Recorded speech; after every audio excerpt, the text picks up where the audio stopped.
పిచ్చోడా, నీ త్యాగాన్ని, నీ కష్టాన్ని, నీ ప్రయాసని, నీ వేదనని, నీ దుఃఖాన్ని, నీ కన్నీళ్ళని చూసి పట్టించుకోలేదనుకుంటున్నావా? మొత్తం గమనిస్తూనే ఉన్నాడు ఆయన. నీ ప్రేమలోని ఆ పరిపూర్ణత ఏ పాటితో కనిపెడుతున్నాడు, ఏమీ పట్టించుకోనట్టు. ఇంత సమర్పణ కలిగి ఆయన కోసం పరిగెత్తుతున్నావే, త్యాగం చేశావే, బాధలు పడుతున్నావే, నానా బాధలు పడుతున్నావే. చాలా చేశాను కదా దేవునికి, ఎందుకు నాకు ఇలాంటి పరిస్థితి వస్తుంది?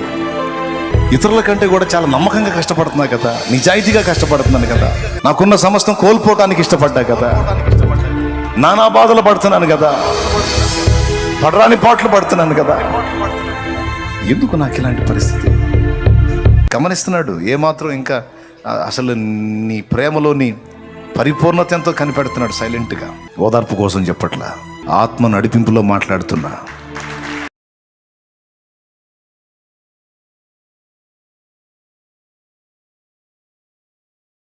పసివాడు 5 రొట్టెలు 2 చేపలు యేసయ్య దగ్గరికి తెచ్చాడు. తెచ్చి వాడు తినేవి తీసుకొచ్చి ఆయనకి ఇచ్చేసి, ఇచ్చేటప్పుడు ఆశించాడా? ఇవన్నీ ఇస్తున్నాను, తర్వాత 12 గంపలు మిగిలిచ్చి నాకు ఇస్తాడని చూశాడా? ఆలోచించాడా? ఆశించి ఇచ్చాడా? నో. యేసయ్య అంటే చిన్నోడికి ఇష్టం. యేసయ్య అడిగాడు, వాడు తిందామని ఓపెన్ చేసుకున్నాడు. తినబోయేటప్పుడు ఆయన మాట వినబడింది. యేసయ్య అడుగుతున్నాడు, ప్రభువు అడుగుతున్నాడు, నేను రోజు తింటా కదా, ఈ ఒక్క పూట ఆహారం ప్రభువుకి ఇస్తాను. పసివాడి గుండెల్లో ఉన్న ప్రేమ చూడండి ప్రభు మీద. నాకున్న ఈ ఆహారం ఇచ్చేస్తే మరి నా సంగతి ఏంది అనుకోలే. ఆ చిన్న గుండెలో యేసయ్య పట్ల ఎంత ప్రేమ. వాడు విప్పుకున్నాడు, ఓపెన్ చేశాడు తిందామని. ఆయన మాట వినబడింది, మీ వద్ద ఏమైనా కలదా అని. ఇక వాడికి తినబుద్ధి కాలేదు. పాపం ప్రభు అడుగుతున్నాడు. ఆకలి అవుతుందేమో, చాలాసేపు మాట్లాడాడు కదా, మరి ఎవరు ఇవ్వనట్టుంది, నేనన్నా తీసుకెళ్ళి ఇద్దాం. ఇక అంతకుమించి ఏం తెలుసు చిన్నోడికి? ప్రభువుకి ఆకలి అవుతుందేమో, తింటాడు. మరి నీ ఆకలి సంగతో నాదే ఉందిలే. పాపం ఆయనకి ఎవరిస్తారు? నాకంటే మా అమ్మ మా నాన్న ఉన్నారు. ఈరోజుది పోతే నాకు మళ్ళీ పెడతారు. ఆయనకి ఎవరు ఇస్తారు? ఆయన అడిగాడు, చూశాడు. వాడు తినబోతా చూశాడు. ఎవరన్నా కదులుతారేమో, ప్రభువా నా దగ్గర ఇది ఉంది అంటారేమో అని చూశాడు. ఎవరు కదల్లా. ఇక వాడు ఆలస్యం చేయలే, లేచి వెళ్ళి నా దగ్గర ఇది ఉంది. ఆంధ్రేయ దగ్గరికి వచ్చాడు, నా దగ్గర ఇది ఉంది. ప్రభు ఏదో అడిగినట్టున్నాడు, మీ దగ్గర ఏమైనా కలదా అని. నా దగ్గర ఇది ఉంది. దాని వెనక ప్రతిఫలాన్ని నా చిన్నోడు ఆశించలా. అంత మేధావి కూడా వాడు కాదు, పసిబిడ్డ. ప్రభువును ప్రేమించాడు. నువ్వు నాకు చేయకపో, నువ్వు నాకు ఇవ్వకపో, నేనైతే నీ కోసం బతుకుతా ప్రభువా, నేనైతే నీ కోసం అంకితం అవుతా ప్రభువా, నేనైతే నిన్ను ప్రేమిస్తున్నా ప్రభువా. నువ్వు నాకు చేయకపో, నువ్వు నన్ను ఆశీర్వదించకపో, నువ్వు నన్ను దీవించకపో, నాకు అనవసరం. నువ్వు నన్ను ప్రేమించావు, నన్ను కోరావు, నా బ్రతుకుని ఇవ్వమన్నావు, అప్పచెప్పుకున్నా. నువ్వు ఏమి చేసినా చేయకపోయినా నా బ్రతుకంతా నీ చేతికి అప్పగించుకుంటున్నా. ఈరోజు కష్టపడి దేవుని కోసం తిప్పలు పడుతున్నావు, కానీ ఆశించిన ఫలితం ఏం కనపడట్లా. ఆర్థిక సమస్యలు ఏం పోలా, కొంచెం నలుగుతూనే ఉన్నావు. కష్టపడి దేవుని చిత్తం కోసం, దేవుడు ఈ పని చేస్తే సంతోషపడతాడు, ఇదే కదా ఆయన చిత్తమని ఆత్మల సంపాదన కోసం సేవకు వచ్చావు. కష్టపడుతున్నావు, ఆశించిన ఫలితం రాలా, ఆశించిన జవాబు రాలా. జవాబు ఏదన్నా కానీ ఆయన ఇవ్వకపోనే నాకు అనవసరం, నేను ఆయన్ని ప్రేమిస్తున్నా, చేస్తా. ఆయన నన్ను పట్టించుకున్నా చేస్తా, పట్టించుకోకపోయినా చేస్తా. ఆయన నాకు సమృద్ధిని ఇచ్చినా చేస్తా, ఇవ్వకపోయినా చేస్తా. నేను మాత్రం మానుకోను. ఆయన నన్ను ఘనపరిచినా చేస్తా, ఘనపరచకపోయినా చేస్తా. ఆయన నన్ను ఆనంద పెట్టినా చేస్తా, అవమానానికి అప్పగించినా చేస్తా. ఆయన నాకు సమృద్ధినిచ్చినా చేస్తా, దరిద్రతలో నన్ను ఉంచినా చేస్తా. ఆయన నాకేదో ఇవ్వాలని ఇస్తాడని కాదు, ఆయన అంటే నాకు ఇష్టం. ఆయనకు నచ్చేవి చేయటం అంటే నాకు ఇష్టం. ఎంతోమంది ఉన్నారు, నన్ను కోరాడు. మరి ఎంతోమంది ఉన్నారు, చదువుకున్నోళ్ళు, జ్ఞానులు, గనులు, గొప్పవారు, నన్ను పిలిచాడు. మరి నేను ఎట్లా మర్చిపోయేది? నన్ను అడిగాడు, నువ్వేమన్నా నా కోసం చేస్తావా అని. నేను ఎట్లా వదిలిపెట్టేది ఆ మాటని? ఎంతోమంది ఉన్నారు, నాతో మాట్లాడుతున్నాడు. ఒక చిన్న ప్రార్థన గుంపు నా కోసం సిద్ధపరచగలవా? కొద్దిమందిని నా కోసం చిన్న గుంపుగా చేసి రోజు ఆ చిన్న గుంపులోంచి, ఆ 2-3 నిత్యము నా యొద్దకు ప్రార్థనా ధూపం ఎక్కి వచ్చేటట్టు నువ్వు చేయగలవా అని పిలిచాడు. పూనుకున్నాను. ఎన్నో ఎదురు దెబ్బలు, ఆటుపోట్లు. కొన్నిసార్లు అసలు పట్టించుకుంటున్నాడో లేదో అనిపిస్తుంది. అయినా మానను.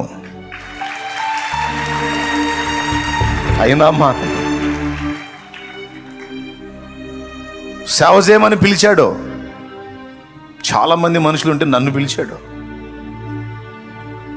ఒక్కోసారి కఠినమైన కరువు కనపడుతుంది, చాలా కఠినమైన పరిస్థితులు కనపడుతున్నాయి. అయినా మానను. పెట్టని పెట్టకపోని.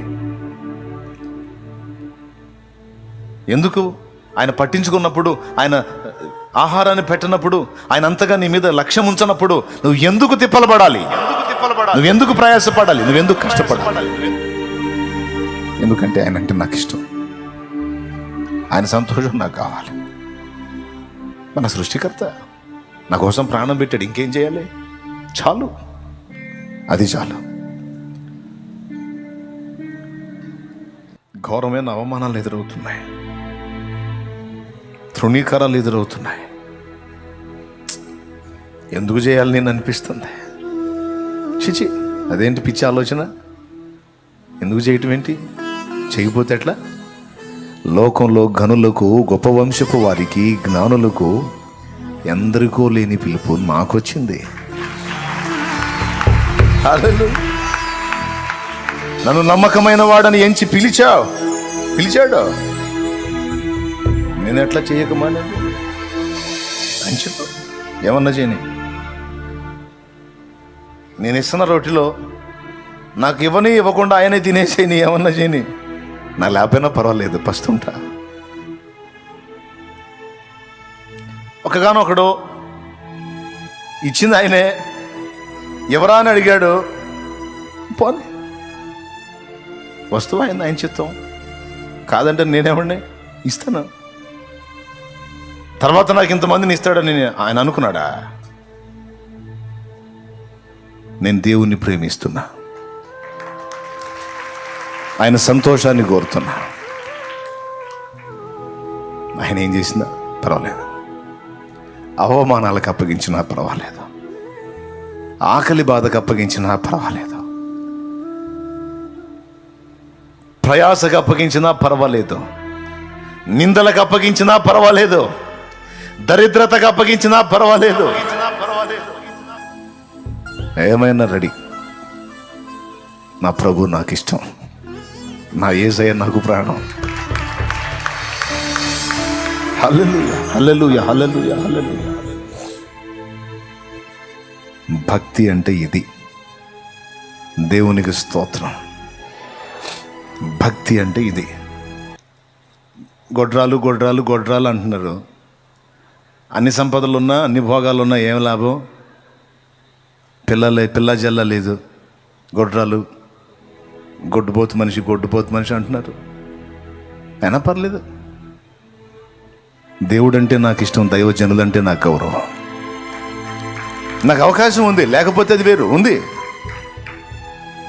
దేవుడు నన్ను పట్టించుకోపోని, ఆ దైవజనుడు నా గురించి ఆలోచించకపోని నాకు అనవసరం. నాకు అవకాశం వచ్చింది, నేను దాన్ని వినియోగించుకోవాలి. నాకు ఛాన్స్ ఇచ్చాడో నేను దాన్ని నెరవేర్చాలి. భక్తుని మనసు ఇదైతే మరి ఇప్పుడు దేవుని మనసును చూడొద్దు. మనం దేవుని మనసు చూడొద్దు. 5 రొట్టెలు 2 చేపలు ఎక్కడ, 12 గంపలు ఎక్కడ? ఒక్కగానొక్కడైన సంతానం ఎక్కడ? ఆకాశ నక్షత్రాలంత పిల్లలు ఎక్కడ? ఒక్కగానొక్కడై ఉన్న సంతానం ఎక్కడ? ఇసుక రేణువులంత పిల్లలు ఎక్కడ? భక్తుని సమర్పణ అదైతే దేవుని మనసు ఇది. హల్లెలూయా. పిచ్చోడా, నీ త్యాగాన్ని, నీ కష్టాన్ని, నీ ప్రయాసని, నీ వేదనని, నీ దుఃఖాన్ని, నీ కన్నీళ్ళని చూసి పట్టించుకోలేదనుకుంటున్నావా? మొత్తం గమనిస్తూనే ఉన్నాడు ఆయన. నీ ప్రేమలోని ఆ పరిపూర్ణత ఏ పాటితో కనిపెడుతున్నాడు. ఏమీ పట్టించుకోనట్టు.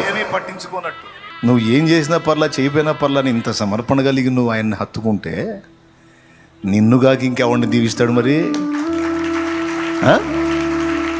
నిన్నుగాక ఇంకెవరిని దీవించాలి ఆయన? ఇంత సమర్పణ కలిగి ఆయన కోసం పరిగెత్తుతున్నావే, త్యాగం చేశావే, బాధలు పడుతున్నావే, నానా బాధలు పడుతున్నావే. గమనిస్తున్నాడు ఏమాత్రం. ఇంకా అసలు నీ ప్రేమలోని పరిపూర్ణత ఎంతో కనిపెడుతున్నాడు సైలెంట్గా. ఓదార్పు కోసం చెప్పట్లా, ఆత్మ నడిపింపులో మాట్లాడుతున్నా. సిద్ధపడి రాసుకొని వస్తే తప్ప నేను అనట్లేదు. ఆత్మ ప్రేరేపించి పలికిస్తున్న మాటలు పలుకుతున్నాను నేను. మౌనంగా ఉంటాడు.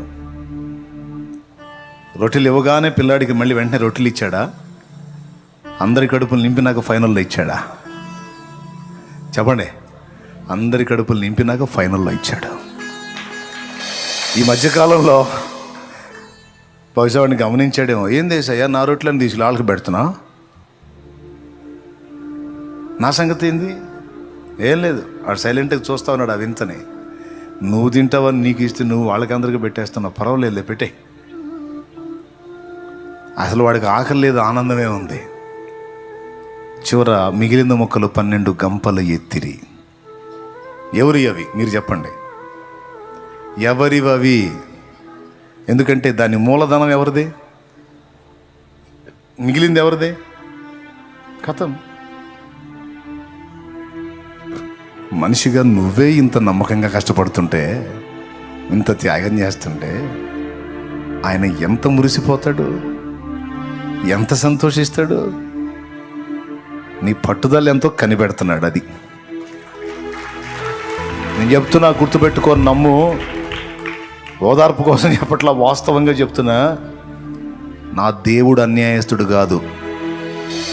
నా దేవుని కోసం నువ్వు పడే ప్రయాస, నువ్వు పడే బాధ, నువ్వు పడే వేదన, నువ్వు చేసే త్యాగం, నువ్వు చేసేది ఏదైనా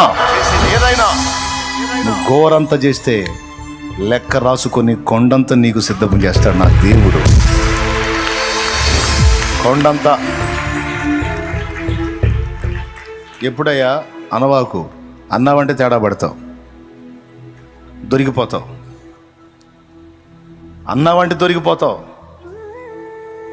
దొరుకుతావని వెతుకుతున్నాడు నిన్ను. అన్నానికి లేని రోజును కూడా చూపించాడు నాకు. మధ్యాహ్నం పూట ఇంటికి వచ్చాను, తిరిగి 2:30, 3 అవుతుంది. ఆకలి అవుతుంది బాగా. అన్నం ఏమైనా ఉందా అన్నాను. లేదండి. నిజం. పర్లేదులే, ప్రభువుకు స్తోత్రం. ఎందుకయ్యా నాకు అన్నం కూడా లేకుండా చేసా అనలా. నీకు స్తోత్రం, పర్లేదు, ఏమైంది? ధన్యుణ్ణి. ఒక సాక్ష్యం ఇచ్చావు నాకు కూడా, స్తోత్రం. యాడిచ్చాడు?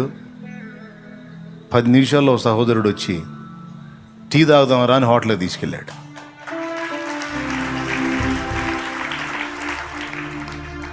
మామూలుగా అయితే అన్నం పచ్చడి వేసుకొని తినేవాడినేమో. ఇక అంతకుమించి పలావాలు చేసుకొని తింటానికి పైసలు లేవులే. 3 హోటల్కి తీసుకెళ్ళి టీ తాగుదాం రా అన్న అని తీసుకెళ్ళి టీ చెప్పట్లా. నా దగ్గర డబ్బులు లేవుగా, డబ్బులు లేకుండా మనం పోవటం ఏం బాగుంటుంది, నువ్వు వెళ్ళి తాగిరాలే తమ్ముడు అంటున్నాను. అన్న నేను నీ కోసం వస్తే నువ్వు రావేందన్న. అసలు ఇక నూతన విశ్వాసి ఆడ ఫీల్ అవుతాడని బాధ. సరేలే నాయన పా టీయేగా, ఏమైంది ఎవరిస్తే ఏం లేదు టీయేగా అనుకున్నా. డబ్బులు లేకపోతే నేను బాగుంది, నా భయం. అవతలాడు కూడా నేను తేలేదన్న అంటే పరువు పోయిదిగా, ఎందుకు వచ్చిన కూడా. అందుకని నా దగ్గర డబ్బులు ఉంటేనే అవతలాడితో పోతా, లేకపోతే పోను. అడిగిపోయినాక ఆ తమ్ముడు టీ చెప్పట్లా, ఓ తప్పం ఏందో ఇంకా 2-3 రకాలు, 2-3 ప్లేట్లు వచ్చినాయి. ఏం తమ్ముడు ఏంది అంటే, ఇవన్నీ నీకు తినిపించాలని నాకు ఆశ కలిగింది, నువ్వు తినకపోతే నేను బాధపడతాను. నా ఇంట్లో డబ్బు లేదని, నా ఇంట్లో ఆహారం లేదని, నేను ఆ పూట అన్నం తినలేదని అతనికి తెలియదు. తను తిని ఇంట్లో పండుకున్నాడు. దేవుడు అతనితో మాట్లాడిన అనుభూతి పొంది అతను లేచి వచ్చి చెప్తున్నాడు. అతనే, నేను ఇంట్లో పండుకున్నానన్న తిని, నేను తిని తమ్ముడు అని తనని అడిగితే, సరే నువ్వు తిని తమ్ముడు అంటే, నేను తిన్నానన్నా, తిని పండుకున్నా. ఎందుకో నువ్వు తిని పండుకున్నావు, నా దాసుడు తిన్నాడో లేదో అడిగావా, లేచి వెళ్ళి అడుగు అని ఆయన నాతో మాట్లాడిన అనుభూతి పొంది నేను వచ్చానని చెప్పాడు. చూడు ఆయన మనసు చూడు. అయితే ఆ పూటగా అట్లా కడుపు నింపేశాడు. నేనే వద్దన్నా, అయినా సరే తినాల్సి వచ్చింది. అది తింటమేమో కానీ ఆ తమ్ముడు ఆ మాట చెప్పినప్పుడు ఈ కన్నీళ్ళు ఆహారం మీద పడ్డాయి. తల ఉంచుకున్నాను తింటున్నట్టు కన్నీళ్ళు పడుతున్నాయి దాని మీద. ఎందుకంటే నా కడుపు చూశాడు ఆయన, నా ఆకలి చూశాడు ఆయన. చూస్తాడు బిడ్డ, నిన్ను కూడా కనిపెడతాడు. కావాలని కొన్నిసార్లు అసలు నీ ప్రేమలోని పరిపూర్ణత ఏంది, అసలు నీ సంగతి ఏందో తేల్చుకోవాలి కదా. చెబుతున్నా, ఆయన ఏం చేయకపోయినా పర్వాలేదు, ఐఎమ్ రెడీ అను. నువ్వు నాకేం చేయకపోయినా పర్లా, నాకు ఇంత కాదు ఇంకా ఇంత దరిద్రత ఇచ్చిన ఐఎమ్ రెడీ. నేను వదిలేది లేదు, నీ చిత్తము చేయుట మానేది లేదు. నాగటి మీద చెయ్యి పెట్టా వెనక్కి తిరిగేదే లేదు. ఇక ఈ ఊపిరి ఇంతే, ముందుకు సాగిపోతాను, వెనకడుగు వెయ్యను నా దేవా. నువ్వు ఇవ్వకపో. నీకు ఒకటి తెలుసా, ఈరోజు కూడా పరిచర్య చేసిన, ఆత్మల భారంతో పరిగెత్తిన ఏం ఆశించో తెలుసా? సత్యాక దేవుడు ఒక పెద్ద కిరీటం పెడతాడన్న ఆశ కాదు. చావుగోతులో నుండి నన్ను విడిపించిన నా దేవుడు నేను అనేక మందిని విడిపించాలని ఆశించాడు గనక నా కళ్ళ ముందు ఎంతోమంది నశించిపోతున్నారు. ఆయన తర్వాత కిరీటం ఇస్తాడో ఎవడో తర్వాత సంగతి. నేను ఉన్నంత వరకు నశించిపోతున్న నా సహోదరి సహోదరులను కాపాడగలిగినంత మందిని కాపాడుకోవాలి. ఇదే మెయిన్ లక్ష్యం. ఇక ప్రజలు భజన చేస్తారా, ప్రజలు నాకు జేజేలు కొడతారా, ప్రజలు నాకేమన్నా దండలేస్తారా, సన్మానాలు చేస్తారా, లేకపోతే నాకు ముందు ఒక తోక వెనక ఒక తోక ఏమన్నా తగిలిస్తారా, ఇవన్నీ కాదు. చచ్చాక ఆయన మహిమ కిరీటం పెడతాడా, అక్షయ కిరీటం పెడతాడా, నీతి కిరీటం పెడతాడా, వాడబారని కిరీటం పెడతాడా, ఆ కిరీటం పెడతాడా, ఇవన్నీ లేదు. కిరీటం ఇవ్వకపోని, అసలు నిత్య జీవం ఇవ్వకపోని ఆయన చిత్తం. పౌలు అన్నాడు ఈ మాట, అవసరమైతే నా సహోదరులందరి కోసం నేను నరకానికి పోవటానికైనా ఇష్టపడతాను, వారందరూ రక్షించబడాలన్నాడు. నువ్వు ఇవ్వకపో, చెయ్యకపో, నన్ను విమోచించావు గనుక, నేను ఇది చేస్తే నీకు సంతోషం గనుక, అది నేను చేయటం నా సహోదరి సహోదరులకు క్షేమం గనుక నేను ప్రకటిస్తాను, ప్రార్థిస్తాను, ప్రయాసపడతాను, ఆత్మలను నీ కొరకు సంపాదిస్తాను, నీ చిత్తం నెరవేరుస్తాను. నువ్వేమన్నా చెయ్యి. ఆరంభం నుండి అదే. మరి నిష్ప్రయోజనం అయిందా? అన్యాయం ఉందా? అన్యాయం చేశాడా? ఏంది చేసేది?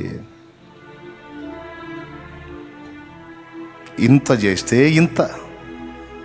నేను చెప్తున్నా, ప్రభువునందు నీ ప్రయాస వ్యర్థం కాదు, గుర్తుపెట్టుకో. మొత్తం నీ కొరకు సిద్ధపరిచి దాచి ఉంచే దేవుడు నా దేవుడు. కాబట్టి ఇదంతా మీరు మీ జ్ఞాపకంలో గ్రహింపులో పెట్టుకొని దేవుణ్ణి నేను చెప్పిన ఈ పందాలో ప్రేమించండి. ప్రతిఫలాపేక్ష లేని ప్రేమ, ప్రతికూల పరిస్థితులైనా మారని ప్రేమ, అవమానాలైనా తృణీకారాలైనా మారని ప్రేమ, కఠిన దారిద్ర్యమైనా కఠిన శ్రమలైనా శరీరమంతా బలహీనతలో నలిగిపోయే పరిస్థితి అయినా మారని ప్రేమను కలిగి ఉండడానికి జాగ్రత్త పడు. ఇన్ని సంవత్సరాలు నన్ను ఏడిపించావు, 24 సంవత్సరాలు అయింది, పిల్లల్ని ఇస్తా అని ఏమిచ్చావా? ఆతిథ్యం లేదు, ఏం లేదులే పో అన్నాడా? అన్నిసార్లు అంతకుముందు నన్ను అడిగా నీ మారైతే అసలు అడగలా. ఇంకా నేను అడగనయ్యా, నువ్వు ఇవ్వకపో, దా వచ్చి తినిపో. తిని ఆశీర్వదించి వెళ్ళాడు. భక్తులు తిని దీవించారు. దీవించింది నిశ్చయముగా జరిగింది. ఈరోజు మొదట నిన్ను ఖాళీ చేసి నీలో ఉన్న అభ్యంతరకరమైన వాటిని తొలగించి నిన్ను తన చేతుల్లోకి తీసుకొని ఆయన తప్పకుండా నిన్ను నింపుతాడు.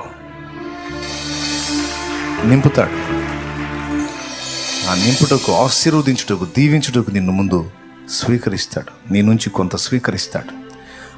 ఆ స్వీకరించగోరింది నువ్వు ఆయనకు ఇచ్చేది ఇదిగో నేను చెప్పిన కొలతలో ఉండేటట్టు జాగ్రత్త పడమని ఒక చిన్న హెచ్చరిక అంతే. చాలా చేశాను కదా దేవునికి, ఎందుకు నాకు ఇలాంటి పరిస్థితి వస్తుంది? ఇతరుల కంటే కూడా చాలా నమ్మకంగా కష్టపడుతున్నా కదా, నిజాయితీగా కష్టపడుతున్నాను కదా, నాకున్న సమస్తం కోల్పోవటానికి ఇష్టపడ్డా కదా, నానా బాధలు పడుతున్నాను కదా, పడరాని పాటలు పడుతున్నాను కదా, ఎందుకు నాకు ఇలాంటి పరిస్థితి?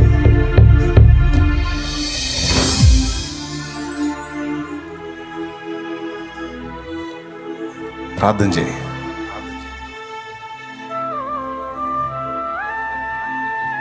నీ ప్రేమ యొక్క పరిపూర్ణత నేను గమనిస్తున్నాడు. అంతరంగాలు పరిశోధించే దేవుడు ఆయన. నేను అన్న మాట ఖచ్చితంగా నీలో ఉంటుంది. ఈ ప్రశ్న, ఎందుకు నాకు ఈ పరిస్థితి అన్నది.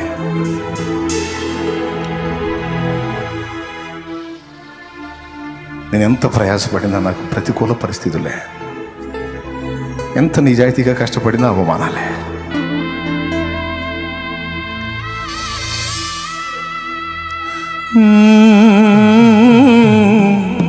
ఏమన్నారా నీ ప్రభు?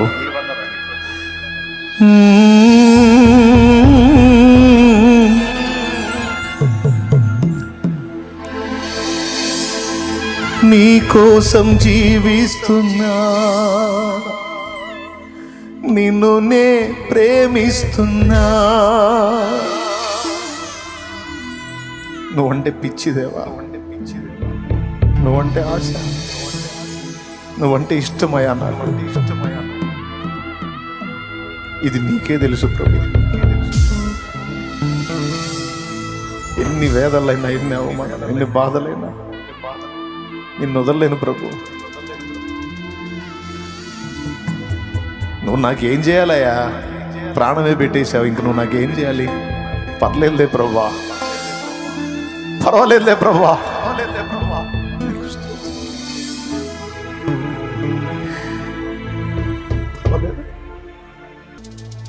నా నుంచి ఎంత పొందగోరావో అంత పొందు. నేను సిద్ధంగా ఉన్నాను. నా నుంచి ఎంత ఆశించావో అంతా స్వతంత్రించుకో ప్రభు.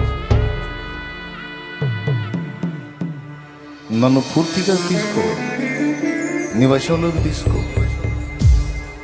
నా కలిగిన సమస్తము నీదే, అది నువ్వు ఇచ్చిందే. స్వీకరించు ప్రభు. నువ్వు నాకు చేసినా పర్వాలా, చేయకపోయినా పర్వాలా. నీ దాసుని, నీ దాసురాల్ని ప్రభు. నా దేవుడవు, నా ప్రియుడవయ్యా.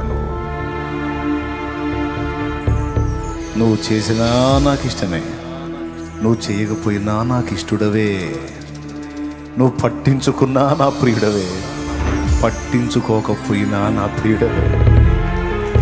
నిందలకు అప్పగించిన నా ప్రియుడవే, అవమానమునకు అప్పగించిన నా ప్రియుడవే, వ్యాధికి అప్పగించిన నా ప్రియుడవే, దరిద్రతకు అప్పగించిన నా ప్రియుడవే, శ్రమలకు అప్పగించిన నా ప్రియుడవే, అప్పులకు అప్పగించిన నా ప్రియుడవే, దేనికి అప్పగించిన నా ప్రియుడవే. ఇందులో మార్పు లేదా? నీకు వందనాలు.